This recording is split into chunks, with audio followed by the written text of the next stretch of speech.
미시간대 소비자 심리 지수가 12월에 상승을 했고 기대 인플레이션이 최저치로 줄어들었다. 이런 뉴스 기사가 있어요.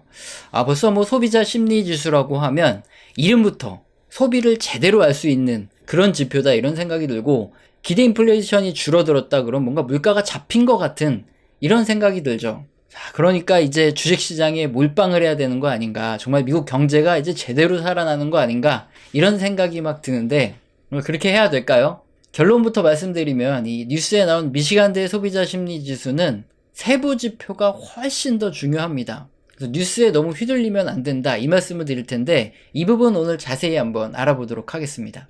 주식시장을 미리 예측할 수 있는 그런 방법이 없을까? 이런 생각은 이미 수백 년 전부터 수많은 경제학자, 애널리스트, 그리고 주식 투자자들의 염원이었어요.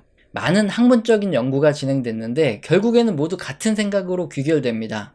여기 그림처럼 주식시장은 오르락 내리락 변동성이 굉장히 크기 때문에 정확한 타이밍을 맞추는 건 불가능하다는 거예요. 그렇지만 기간을 좀 길게 잡아보면 결국은 주식시장의 큰 흐름은 주인과 산책하는 개처럼 결국은 실물 경제를 주식시장이 따라갈 수밖에 없다는 거예요. 그래서 이번에 12월에 확정치가 발표된 미시간대의 소비자 심리 지수도 소비자들한테 직접 설문조사를 하는 겁니다. 그래서 실물 경제 상황이 어떻게 돌아가고 있는지 이걸 직접 확인할 수 있는 지표예요.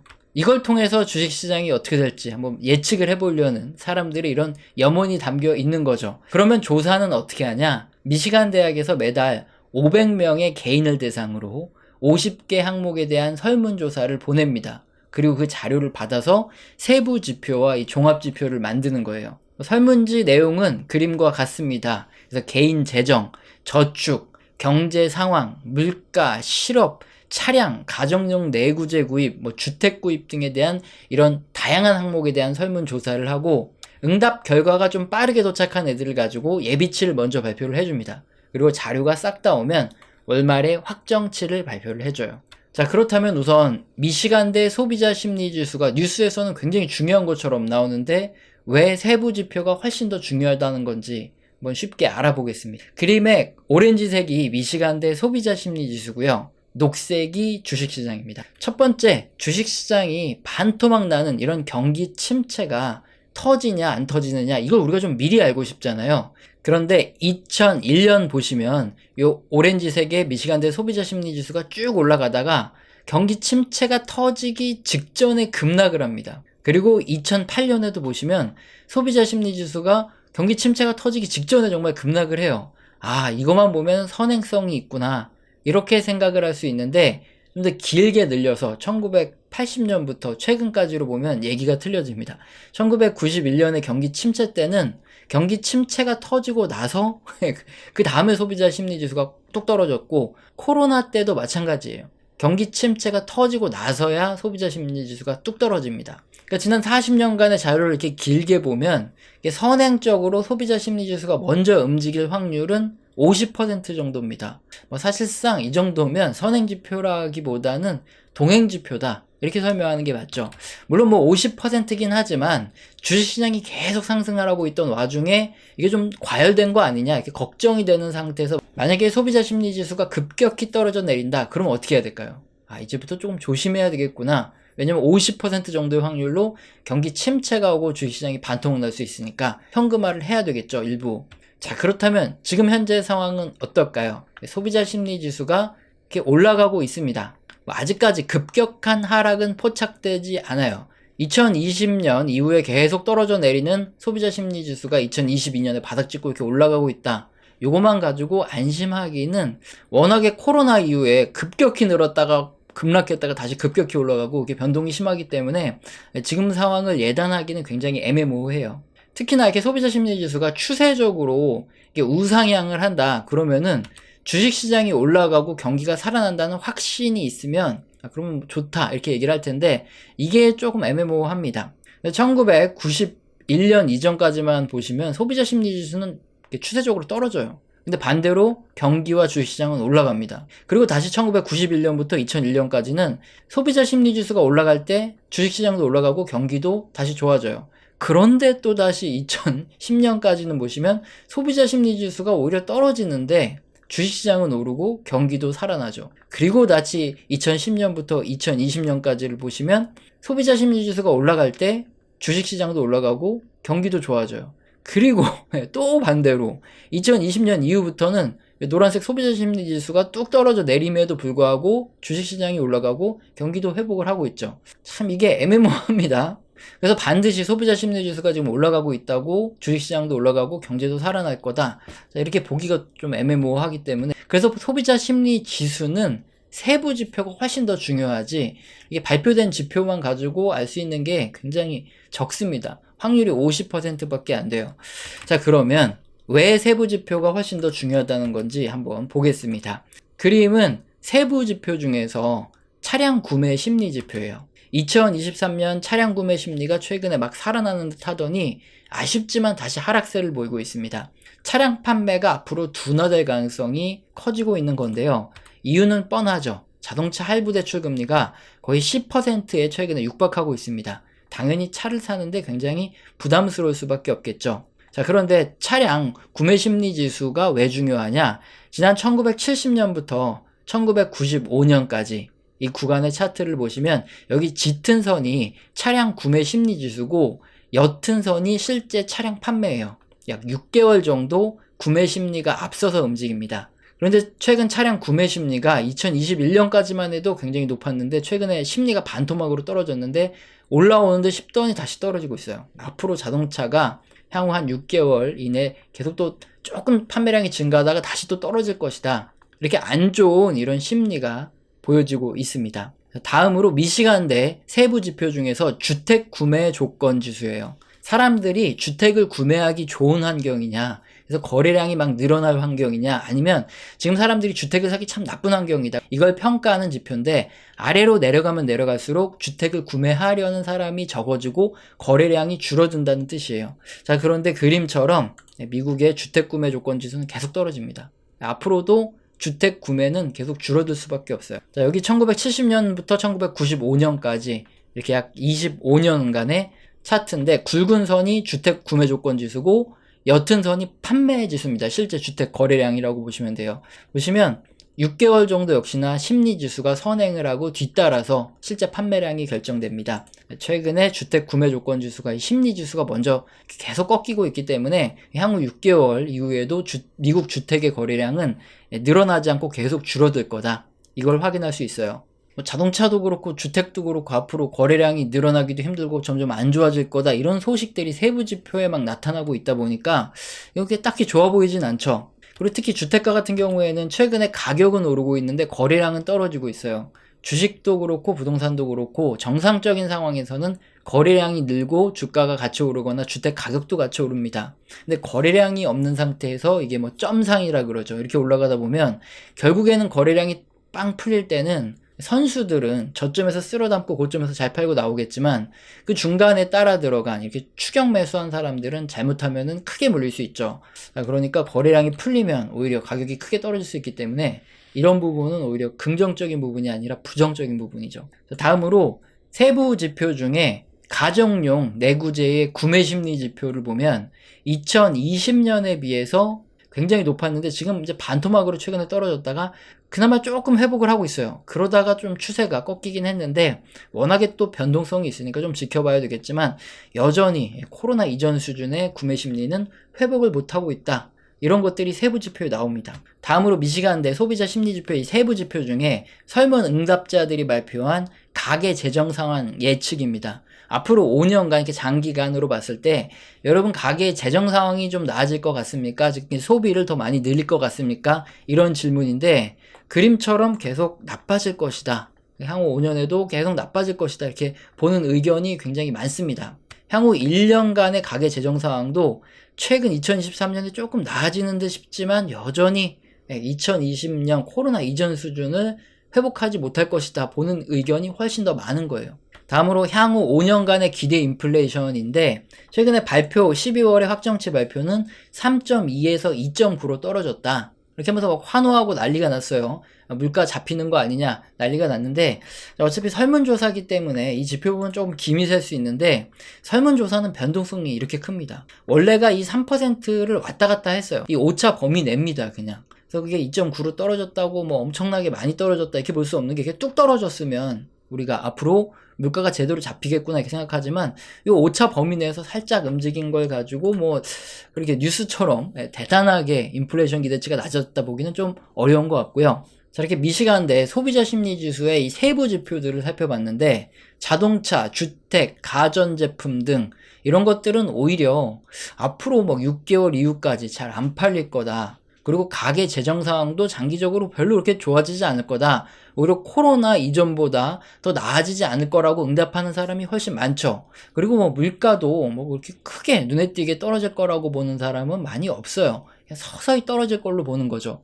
이렇게 소비자 심리지수 발표된 것과 세부적인 소비자 심리지수가 확 다르죠. 그래서 항상 소비자 심리지수가 발표되면 막 뉴스 기사에서는 뭐 굉장히 좋다 막 이래요. 그래서 헤드라인만 보고 뭐 오르면 좋아지는 갑다, 떨어지면 나쁜 갑다, 이렇게 기계적으로 받아들이시는 분들이 많은데, 세부 지표가 훨씬 더 미국의 소비자들이 지금 현재 그리고 앞으로 미국의 경제 상황을 어떻게 생각하는지 판단하기 쉽습니다.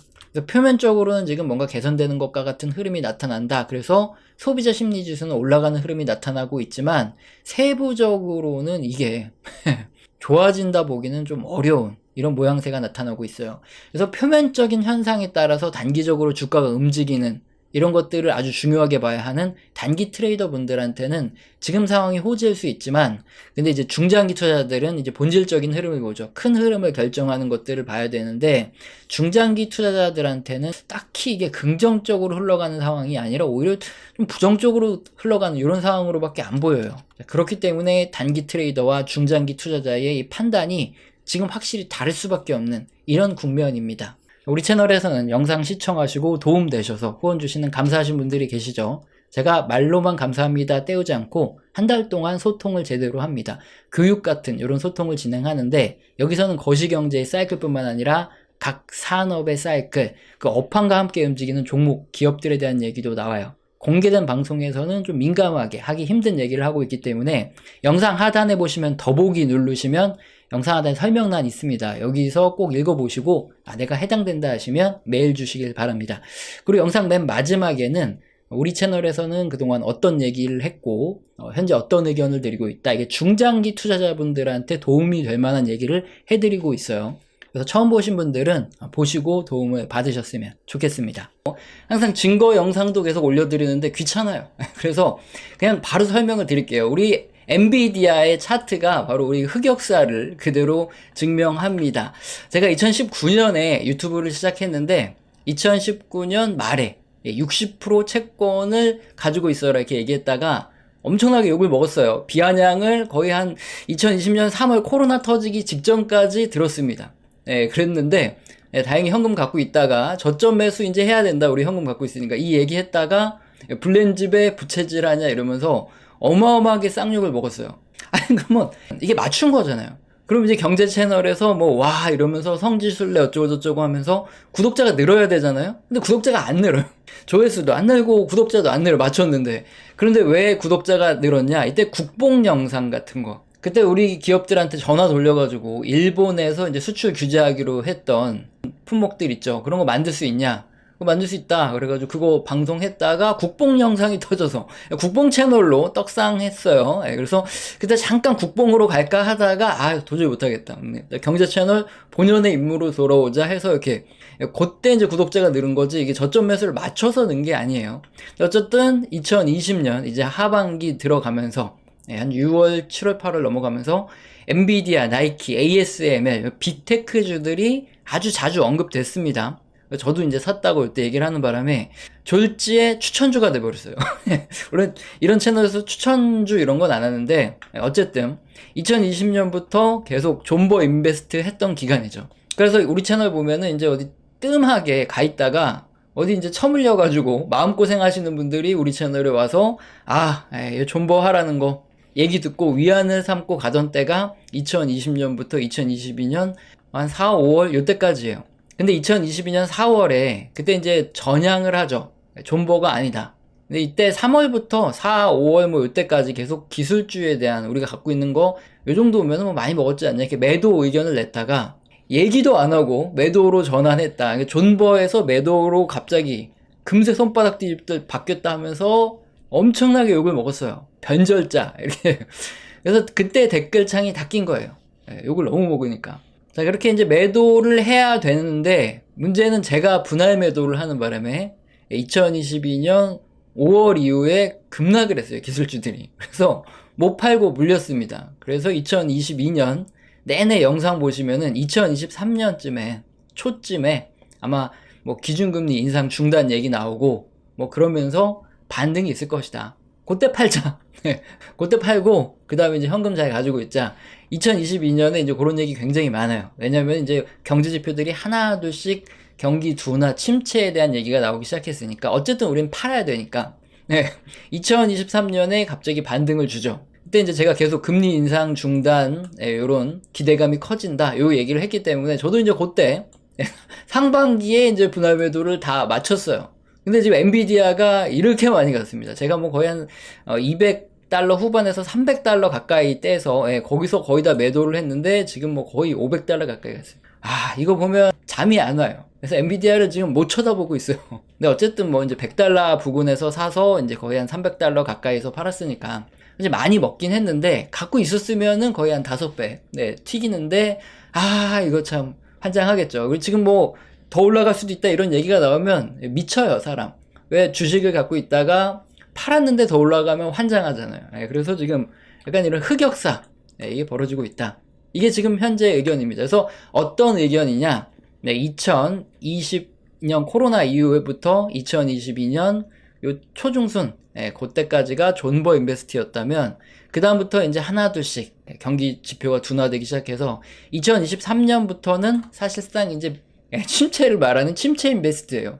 그래서 이제 여기서는 이제 슬슬 다 정리를 하셔야 되고 이제 리스크 관리를 하셔야 된다. 이게 2023년부터 거의 뭐 명확하게 말씀드려오고 있습니다. 사실 그대로 말씀드리는 거예요. 굳이 뭐 증거 영상도 남기고 하는데 귀찮으니까. 근데 여기서 저희가 핵심적인 부분이 뭐냐, 이런 매수, 매도, 이 투자 결정을 여러분이 어떻게 하시냐, 이게 중요해요. 우리 채널에서는 어떻게 한다? 경제지표 다수에서 경기 둔화 신호가 나오면 그때는 이제 리스크 관리를 언제부터 경제지표 다수에서 경기 둔화와 침체에 대한 이런 시그널이 나왔냐? 2022년 이제 하반기부터 시작해서 경제 지표들이 하나둘씩 경기 둔화에 대한 지표들이 나오기 시작하더니 2013년 되면서 이제 경기 둔화 신호들이 거의 많이 나오기 시작했어요. 확실하게. 자, 그러면 이제 2023년에는 가지고 있던 걸 매도하고 리스크 관리를 해야 되는 거죠. 그리고 이 매도는 사실 테크닉이에요. 오랫동안 주식시장을 하다 보니까 알게 되는 건데, 요거 그림 2022년 내내 보여드렸던 거 아직도 쓰고 있어요. 그때 당시에 기준금리가 파란색인데 이게 거의 1%도 안 올랐을 때 영상 보면 내내 똑같은 얘기를 하는데, 항상 역사적으로 어떻다? 이게 파란색이 기준금리 인상이 중단되고 하락할 때, 그때 한 번씩 주식시장에 랠리가 꼭 이렇게 오더라. 그때 이제 매도하자. 이 그림은.